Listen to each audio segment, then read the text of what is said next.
March 21 ସକାଳ ପ୍ରାୟ 7ଟା ବାଜିଥାଏ। ମୟୂରଭଞ୍ଜ ଜିଲ୍ଲା କରଞ୍ଜିଆ ଗ୍ରାମର କେତେଜଣ ଲୋକ ଯେମିତି ପ୍ରତିଦିନ ଜଙ୍ଗଲକୁ ଯାଆନ୍ତି ନିଜ କାମ ପାଇଁ, ସେଦିନ ମଧ୍ୟ ଯାଇଥିଲେ।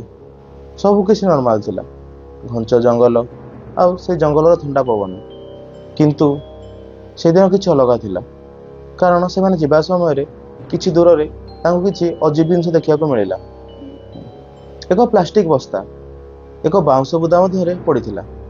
ଯେତେବେଳେ ସେ ପାଖକୁ ଯାଇ ଦେଖିଲେ, ସେ ବସ୍ତା ମଧ୍ୟରୁ ଧୀରେ ଧୀରେ ରକ୍ତ ବହୁଥିଲା। ସେମାନେ ଯେତେବେଳେ ଆଉ ପାଖକୁ ଆସିଲେ, ଆଉ ଯାହା ଦେଖିବାକୁ ପାଇଲେ ତାଙ୍କୁ ପୁରା ସକ୍ କରିଦେଲା। କାରଣ ସେ ବସ୍ତା ମଧ୍ୟରେ ଥିଲା ଏକ ଛୋଟ ଝିଅର ଡେଡ୍ ବଡି।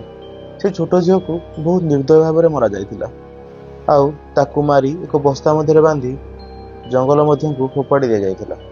କିନ୍ତୁ ସବୁଠୁ ବଡ଼ ପ୍ରଶ୍ନ ହେଉଛି, ସେ ଛୋଟ ଝିଅଟି ଜଙ୍ଗଲକୁ ଆସିଲା କେମିତି? ତାକୁ କିଏ କ'ଣ ଏଠିକି ଆଣିଥିଲା? ଆଉ ସବୁଠୁ ବଡ଼ ନିର୍ଦ୍ଦୟ କଥା ହେଉଛି, ତାକୁ ଏମିତି ଭାବରେ ମାରିଲା କିଏ? କଥା ହେଉଛି ମୟୂରଭଞ୍ଜ ଜିଲ୍ଲା କରଞ୍ଜିଆ ଗ୍ରାମର ଏକ ଛୋଟ ପରିବାରର। ସେଇ ଛୋଟ ପରିବାରରେ ମା, ବାପା ଏବଂ ତାଙ୍କର ଗୋଟେ ଛୋଟ ଝିଅ ରହୁଥିଲା। ଏକ ଛୋଟ, ଶାନ୍ତ ଏବଂ ଭଲ ପରିବାର।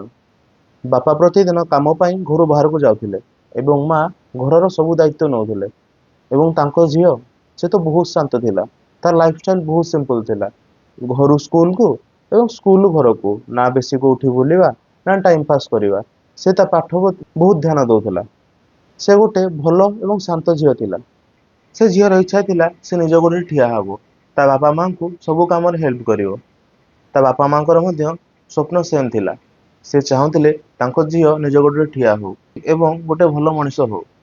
ସେଥିପାଇଁ ତା ବାପା ମା ତା ପାଠପଢ଼ାରେ କିଛି ଅବହେଳା କରୁନଥିଲେ। ସେ ଏ ବର୍ଷ 8ମ କ୍ଲାସ ସାରି 9ମ କ୍ଲାସକୁ ଯାଇଥାନ୍ତା। ତେଣୁ ତା ବାପା ଭାବିଲେ ଝିଅର ପାଠପଢ଼ା ଭଲ ପାଇଁ ଗୋଟେ ଟ୍ୟୁସନ ବୁଝିଦେବା। ତେଣୁ ସେ ତାଙ୍କ ଘର ପାଖରେ ଏକ ଟ୍ୟୁସନ ବୁଝିଲେ ଏବଂ ତାର ନାଁ ସେଠି ଲେଖିଦେଲେ। ଏଥର ସେ ଝିଅର ଟାଇମ ଟେବୁଲ କିଛି ଚେଞ୍ଜ ହେଇଗଲା। ସେ ସ୍କୁଲ ଯାଉଥିଲା, ସ୍କୁଲରୁ ଆସି ଟ୍ୟୁସନ ଆସୁଥିଲା ଏବଂ ଟ୍ୟୁସନରୁ ଘରକୁ ଫେରି ଆସୁଥିଲା। ସବୁ କିଛି ନର୍ମାଲ ଥିଲା। ବଟ୍ ଏଇ ନର୍ମାଲ ଦିନଚର୍ଯ୍ୟାରେ ଏକ ଅଘଟଣର ଲେଖା ଆରମ୍ଭ ହୋଇଯାଇଥିଲା। ସେ ଟ୍ୟୁସନରେ ଜଣେ ସାର୍ ଥିଲେ, ନାମ ଥିଲା ତ୍ରିଲୋଚନ ମହାକୁଡ଼। ସେ ଏକ ଡାଟା ଅପରେଟର ଥିଲେ ଏବଂ ପାର୍ଟ ଟାଇମରେ ଛୁଆମାନଙ୍କୁ ଟ୍ୟୁସନ ଦେଉଥିଲେ। ସେ ଝିଅ ମଧ୍ୟ ଏଇ ଟ୍ୟୁସନକୁ ଆସିଥିଲା ନିଜ ପାଠ ପଢ଼ା ପାଇଁ। ପ୍ରଥମେ ପ୍ରଥମେ ସେ ଝିଅ ଏବଂ ସେ ଟିଚର ମଧ୍ୟରେ ଗୋଟିଏ ଷ୍ଟୁଡେଣ୍ଟ ଆଉ ଟିଚର ରିଲେସନସିପ୍ ଥିଲା। ମିନ୍ସ ଗୋଟେ ଗୁରୁ ଆଉ ଶିଷ୍ୟ ରିଲେସନ, ଏକ ସ୍ୱଚ୍ଛ ରିଲେସନ। ମିନ୍ସ ସେ ଝିଅଟାର ସବୁ ଅସୁବିଧା ସେ ଟିଚରକୁ କହୁଥିଲା ନିଜର ଗୁରୁ ଭାବି। କିନ୍ତୁ ଧୀରେ ଧୀରେ ସେ ଟିଚରର ବିହେଭିୟର ଚେଞ୍ଜ ହେବାକୁ ଲାଗିଲା। ସେ ଝିଅକୁ ଧୀରେ ଧୀରେ ଭଲ ପାଇବାକୁ ଲାଗିଲା।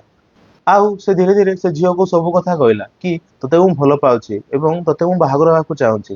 କିନ୍ତୁ ସେ ଝିଅ ଗୋଟେ ମାଇନର ଥିଲା ଏବଂ ତାର ଇଚ୍ଛା ଥିଲା ସେ ପାଠ ପଢ଼ି ଗୋଟେ ବଡ଼ ମଣିଷ ହବ, ନା କି ଏଇ ଫାଲତୁ ଜିନିଷରେ ପଡ଼ି ତା ଲାଇଫ ସହ ଖରାପ କରିବ। ତେଣୁ ସେ ସବୁ ଜିନିଷକୁ ଇଗ୍ନୋର କଲା। ସେ ଟିଚର ତାକୁ ତଥାପି କହିଲେ ମତେ ଭଲ ପା, ମତେ ଭଲ ପା, କିନ୍ତୁ ସେ ଝିଅ ସବୁ କିଛି ଇଗ୍ନୋର କଲା, ଯେମିତି ତାକୁ ଏଇ ଜିନିଷରେ ପଡ଼ିବାର ନାହିଁ। କିନ୍ତୁ ସିଚୁଏସନ ସିରିୟସ ହେବାକୁ ଲାଗିଲା। ସେ ସାର୍ ତାକୁ ବହୁତ ଫୋର୍ସ କଲେ। ଦିନେ ସେ ଝିଅ ରାଗିକି ସବୁ କଥା ଯାଇ ତା ବାପାଙ୍କୁ କହିଦେଲା। ତା ବାପା ଏହା ଶୁଣି ବହୁତ ରାଗିଲେ। ତ ଗୋଟେ ଟିଚର କେମିତି ତାଙ୍କ ଝିଅକୁ ଏମିତି କହିପାରିବ କି ତୁ ମତେ ବାହା ହ? ଏହା ଶୁଣି ତା ବାପା ବହୁତ ରାଗିଲେ ଏବଂ ସେ ଟିଚର ପାଖକୁ ଗଲେ। ତା ବାପା ଯାଇ ସେଇ ଟିଚରକୁ ଷ୍ଟ୍ରିକ୍ଟ ୱାର୍ଣ୍ଣିଂ ଦେଲେ କି ମୋ ଝିଅଠୁ ଦୂରରେ ରହ।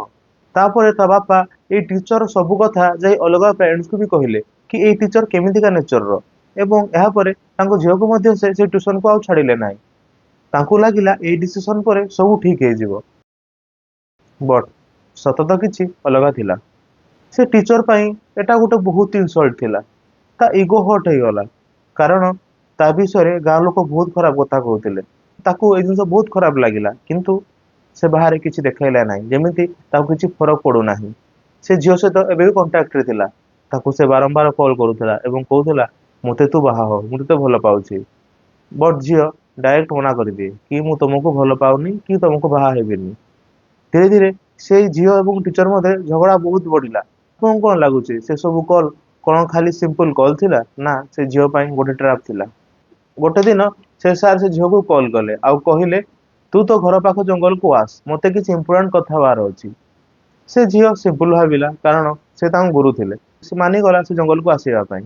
ସେ ସାର୍ ତାଙ୍କ ପାଖ ଏକ ସମ୍ପର୍କୀୟ ପାଖରୁ ଏକ ସ୍କୁଟି ନେଇ ସେ ଜଙ୍ଗଲ ପାଖକୁ ଆସିଲେ ଏବଂ ସେ ଝିଅ ଏବଂ ସାର୍ ଦେଖା ହେଲେ ଏବଂ କଥା ଷ୍ଟାର୍ଟ ହେଲା। ଧୀରେ ଧୀରେ କଥା କଳହରେ ପରିଣତ ହୋଇଗଲା। ସେ ଦୁହେଁ ମାଡ଼ ହବାକୁ ଲାଗିଲେ, କାରଣ ସେ ସାର୍ କହୁଥିଲେ ତୁ ମତେ ଭଲ ପା ଏବଂ ମୋ ସହ ବାହାଘର ହ, କିନ୍ତୁ ସେ ଝିଅ ଡାଇରେକ୍ଟ ମନା କରିଦେଲା। ଝିଅର ମନା ଶୁଣି ସାରଙ୍କ ମଧ୍ୟରେ ଏକ ରାଗ ଆରମ୍ଭ ହେଲା। ତାଙ୍କୁ ସବୁ କଥା ମନେ ପଡିଲା, କେମିତି ତାଙ୍କ ବାପା ତା ବିଷୟରେ ସେ ଗାଁରେ ସବୁ କଥା କହିଦେଲେ ଏବଂ ସେ ଗାଁର ଇନସଲ୍ଟ, ସେ ଝିଅର ମନା ଏବଂ ତା ମନରେ ଥିବା ପ୍ରତିଶୋଧର ଅଗ୍ନି ଧୀରେ ଧୀରେ ଉପରକୁ ଉଠିବାକୁ ଆରମ୍ଭ କଲା। ଆଉ ସେଠି ସେ ଟିଚର ତା କଣ୍ଟ୍ରୋଲ ହାରିଗଲା। ସେ ଝିଅକୁ ବହୁତ ଜୋରେ ମାରିଲା ଏବଂ ତା ପ୍ୟାଣ୍ଟର ବେଲ୍ଟ କାଢି ତା ବେକରେ ବାନ୍ଧିଦେଲା ଏବଂ ଜୋରରେ ଟାଇଟ୍ କରି ଧରିଲା। ସେ ଝିଅ ଚିତ୍କାର କଲା, ମତେ ଛାଡିଦିଅ ପ୍ଲିଜ, ମତେ ଛାଡିଦିଅ। ବଟ୍ ସେ ସାର୍ ଛାଡିଲା ନାହିଁ ସେ ଝିଅର ଶେଷ ନିଶ୍ୱାସ ଯାଏ। ସେଇ ମୋମେଣ୍ଟରେ ସେ ଝିଅର ଲାଇଫ ଶେଷ ହୋଇଗଲା। କିନ୍ତୁ କାହାଣୀ ଏଠି ଶେଷ ହେଲା ନାହିଁ। ସେ ଟିଚର ଟିକେ ବି ପ୍ୟାନିକ ହେଲା ନାହିଁ। ସେ ପୁରା ପ୍ଲାନ୍ କରିକି ଆସିଥିଲା। ସେ ଝିଅର ଡେଡ ବଡିକୁ ଗୋଟେ ବସ୍ତା ମଧ୍ୟରେ ବାନ୍ଧି ରାତିରେ ଯାଇ ଏକ ବାଉଁଶ ବୁଦା ମଧ୍ୟରେ ଫିଙ୍ଗିଦେଲା, ଯେମିତି ସେ ବସ୍ତାକୁ ଆଉ କେହି ପାଇବେ ନାହିଁ। ଏବଂ ସେଠି ସେ ବସ୍ତାକୁ ଫିଙ୍ଗି ସେ ପଳେଇ ଆସିଲା। କିନ୍ତୁ ପ୍ରଶ୍ନ ଏଠି ଶେଷ ହେଉନାହିଁ। ସେ ଝିଅ ଯେ ଟ୍ରଷ୍ଟ କରିଥିଲା, ସେ ଟ୍ରଷ୍ଟ ତାକୁ କେମିତି ମରଣ ମୁହଁକୁ ନେଇଗଲା ଆପଣମାନେ ଦେଖିପାଇଲେ। କିନ୍ତୁ ସବୁଠୁ ଗୁରୁତ୍ୱପୂର୍ଣ୍ଣ କଥା ହେଉଛି, ଯଦି ସେ ଝିଅ ସେଦିନ ଫୋନ ଉଠେଇ ନଥାନ୍ତା ତାହେଲେ କଣ ଏସବୁ ଘଟଣା ହେଇନଥାନ୍ତା? ତା ପରଦିନ ଯେତେବେଳେ ସେ ଡେଡ ବଡି ମିଳିଲା, ପୁରା ଗାଁ ସକରେ।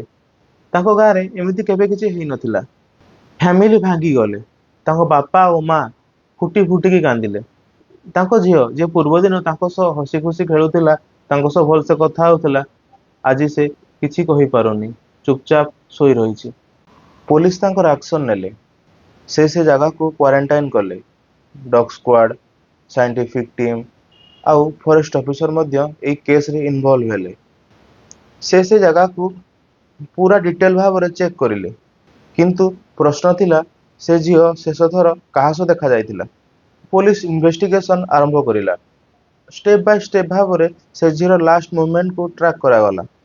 ଫ୍ୟାମିଲି ସହ କଥା ହେଲା, ଫ୍ରେଣ୍ଡ ମାନଙ୍କ ସହ କଥା ହେଲା ଏବଂ ତା ରିଲେଟିଭ ମାନଙ୍କ ସହ ମଧ୍ୟ ପୋଲିସ କଥା ହେଲା। ଆଉ ସବୁଠୁ ଗୁରୁତ୍ୱପୂର୍ଣ୍ଣ କଥା, ତାର କଲ୍ ରେକର୍ଡ ମଧ୍ୟ ଚେକ୍ କରାଗଲା। ସେଇ ଡାଟାରୁ ଗୋଟିଏ ଇମ୍ପୋର୍ଟାଣ୍ଟ କ୍ଲୁ ମିଳିଲା।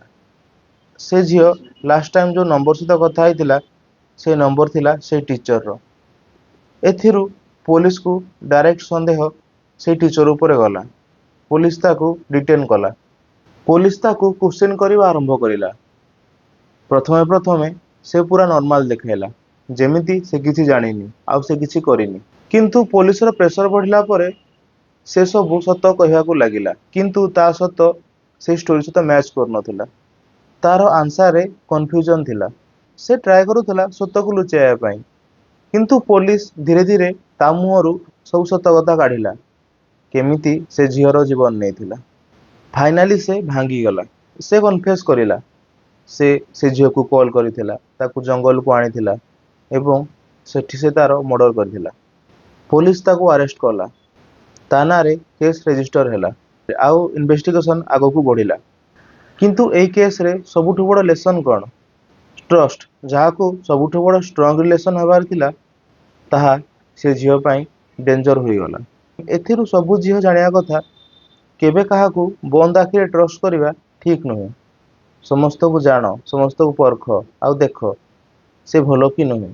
କାହା ସହ ଏମିତି ଏକଲା ଯିବା, ଘରେ ନ କହିଯିବା କେବେ ଠିକ ନୁହେଁ। ଯଦି ତମେ କେବେ ବି କାହା ସହ ବାହାରକୁ ଗଲ, ତେଣୁ ଆଇଦର ତମେ ତମ ସାଙ୍ଗକୁ ନହେଲେ କୋଉ ରିଲେଟିଭକୁ କହିକି ଯାଅ, ମୁଁ ଯାଉଛି ବୋଲି। ଯଦି କିଛି କଣ ହେଲା, ତମେ ତାଙ୍କୁ କହିପାରିବ କି ମୁଁ ଏଇ ଜାଗାରେ ପ୍ରୋବ୍ଲେମ ଫେସ୍ କରିଛି, ସେ ତମର ହେଲ୍ପ କରିପାରିବେ। ବି ସେଫ୍। ଜୟ ଜଗନ୍ନାଥ। ନେକ୍ସଟ ଭିଡିଓରେ ଦେଖା ହବା।